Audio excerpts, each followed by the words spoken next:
നമസ്കാരം, പ്രവാസി മലയാളിയിലേക്ക് സ്വാഗതം. കൊറോണ വ്യാപനം തടയുവാൻ എല്ലാ ഗൾഫ് രാഷ്ട്രങ്ങളും കഠിനമായി തന്നെ പരിശ്രമിച്ചു വരികയാണ്. ഇത്തരമൊരു സാഹചര്യത്തിൽ ഏറ്റവും കൂടുതൽ കൊറോണ റിപ്പോർട്ട് ചെയ്ത രാജ്യമായ സൗദിയും കൂടുതൽ കർശന നിയന്ത്രണങ്ങൾ ഏർപ്പെടുത്തുകയുണ്ടായി.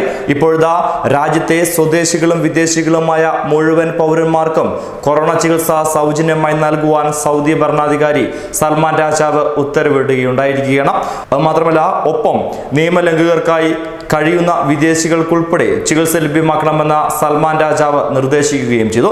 ഈ തീരുമാനം പ്രവാസികൾക്ക് ഏറെ നിർണായകമായി തീർന്നിരിക്കുകയാണ്. തുച്ഛമായ ശമ്പളത്തിൽ ജോലി ചെയ്യുന്ന സാധാരണക്കാരനായ പ്രവാസികൾക്ക് ഇത് വളരെ ആശ്വാസം പകരുന്ന ഒരു വാർത്തയുമാണ്. ഒപ്പം ഇതിന്റെ ചുവട് പിടിച്ച മറ്റെല്ലാ ഗൾഫ് രാജ്യങ്ങളിലും പ്രവാസികൾക്ക് ഇളവ് രേഖപ്പെടുത്തുമെന്ന് എല്ലാവരും വിശ്വസിക്കുകയും ചെയ്തിരിക്കുന്നു. ആരോഗ്യമന്ത്രി ഡോക്ടർ തൗഫീഖ് അൽ റബിയ ആണ് ഈ ഉത്തരവിനെ കുറിച്ച് അറിയിച്ചിരിക്കുന്നത്.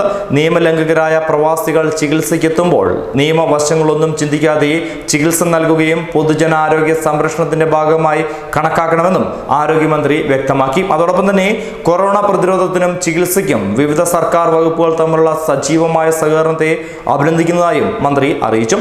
രാജ്യം COVID-19 കേസുകൾ റിപ്പോർട്ട് ചെയ്യുന്നതിന് മുമ്പ് തന്നെ മുൻകരുതലുകൾ എടുത്തിരുന്നു.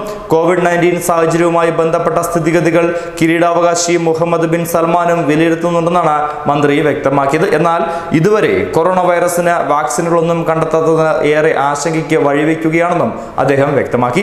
രാജാവിന്റെ ഉത്തരവ് പ്രകാരം രാജ്യത്ത് ഇഖാമയുടെ കാലാവധി കഴിഞ്ഞെന്നും ഹുറൂബിയയിലും കഴിയുന്ന നിരവധി വിദേശികൾക്ക് കൊറോണയുമായി ബന്ധപ്പെട്ട് ആശുപത്രികളിൽ ചികിത്സ തേടി ചെല്ലാവുന്നതാണെന്നും അദ്ദേഹം വ്യക്തമാക്കി. ഒപ്പം ഇരുവർക്കും സൗജന്യ ചികിത്സ ഉറപ്പുവരുത്തുന്നതായിരിക്കുമെന്നും അദ്ദേഹം പറഞ്ഞു. ഇതോടൊപ്പം തന്നെ സൗദി അറേബ്യയിൽ ഇന്നലെ മാത്രം പുതുതായി 154 പേർക്കാണ് കോവിഡ് രോഗം സ്ഥിരീകരിച്ചത്. ആകെ രോഗികളുടെ എണ്ണം 1453 മാറി.